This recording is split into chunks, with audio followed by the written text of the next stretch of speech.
Today I'm going to share an anecdote that I'm not particularly proud of, but it was a deep learning experience for me, and hopefully it can be for you, and you don't make the same mistake. When the news first broke about Brendan Fraser and why he had quit Hollywood, I was surprised to find that my reaction to the news and the account specifically of what happened to him was one of anger. And whenever anything online makes you angry, especially when it's something that has no effect on your life and involves people that you don't know, it's something that, just as a habit, I think it's worth evaluating why you're angry and who that benefits, who you're angry at. And that's immediately what I did, luckily, rather than actually opening my big fat mouth and saying something stupid. And I asked myself, why am I mad at him? Of all people, he is the last person I should be mad at. I should be mad at the person that victimized him. I should be mad at the system that failed him, but not at him. Now, please don't take my account of what I first heard about this situation as fact. I'm not sure if it's true, but this is my reaction to what I heard, which was that he was at some kind of event and he was groped and propositioned by someone who had the power to make or break his career. And what made me angry was that this is something that is just such a common occurrence for me and so many women that I can't even recall how many times I've been groped. Daily, I have to do things to prevent being groped. When I used to ride the bus for an extended period of time, I used to put books in my bag that I didn't need, large books, make sure they're very low and covered my butt, and I would wear my backpack uncomfortably low just to make sure I didn't come home and have to deal with the bruises from when I'm packed in a bus and men find it amusing to pinch my butt so hard that they leave large bruises on my butt.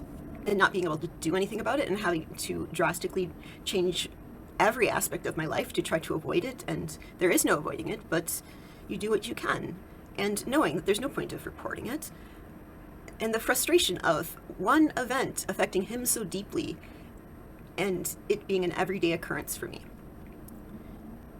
The reality is, his reaction was the healthy reaction. To have that happen to you, the healthy thing to do would be like, this is not normal. I do not want to be in this situation. I'm going to leave. And I am not going to blame or shame anyone who doesn't report. I understand completely reasons you might report and might not report. I will encourage people to report when they can, not because I believe the system is going to help them. These incidences do not occur in a vacuum. If someone assaults you, they have likely assaulted others, and they will likely do so in the future, and their behavior might even get worse. So you report because the person before you or the person after you has at least one other person that's saying, yeah, this happened to me too. And when the pattern gets bad enough, that tends to be when things actually start to happen. So that's how you report. And it might be years or decades before something happens, but at least having that on file, maybe even leveling with the police might help. I don't know, I've never had much luck with police, and expecting that your rape kit is not going to be tested and they're not going to investigate, but at least make sure they file the report. That's my advice. In reality, whoever raised him or whoever mentor he had gave him a very healthy view of things, whereas my view was something very unhealthy. My view was one that is one of survival, of what most women settle on is you just have to live with it. And you try to call attention to it when you can, but it gets to the point where it's just so disruptive to your life and you just don't have the energy, and nothing's going to happen, and that you're going to suffer a lot more from reporting it than they ever will. That is just, what's the point? And, I wish I had the energy to treat all these instances as seriously as he did, but I don't. But that's not his fault. We think about why we're angry. And I know some people might listen to my story and be angry. They'll be thinking things like, well, she's lucky that she gets the kind of attention she does. She should be grateful. Because I've definitely heard that. That's probably one of the most common refrains. And I would challenge them. Do you really want the kind of attention where people feel free to violate your body and inflict bodily harm on you and humiliate you? Is that really something you desire? Is that what you want from other people? Because I don't think you do. And if you do, I'm sure that you haven't experienced it yourself.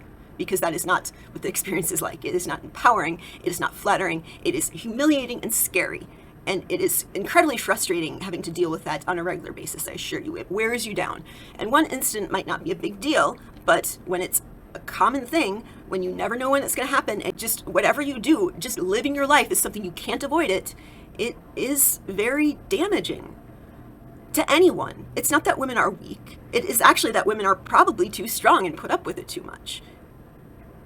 And I think all of us just have this tendency to react emotionally without thinking about the greater context. Just yesterday, I had the experience of someone telling me that my views on the variety of beauty standards across human culture couldn't be right, and that he just directly stated in his comment that everything women do to look attractive is for the sake of men.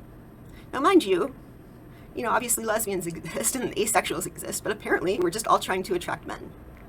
And this is so absurd to me because of the drastic effort I have put into not attracting men. I mean, even my hair color choice, I deliberately went with blue because I know that blue is absolutely abhorrent to the type of men that aren't going to get this deep into the video to hear me talking about this generally.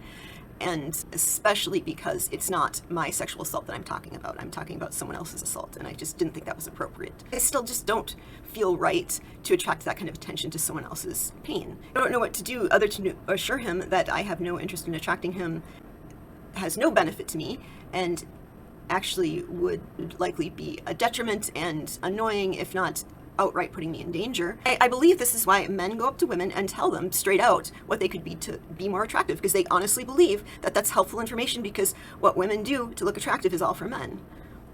Because why else would they do it?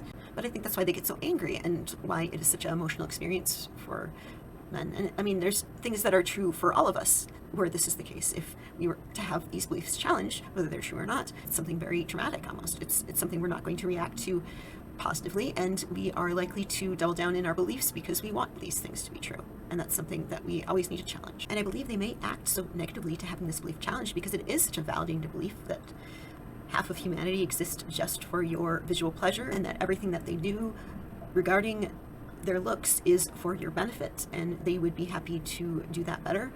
And I'm sure it makes them feel very powerful, and it's very gratifying to their ego. So having someone like me refute it is threatening, and it hurts. And mind you, I'm not entirely blaming them. I mean, this is something that they have had taught to them is the truth.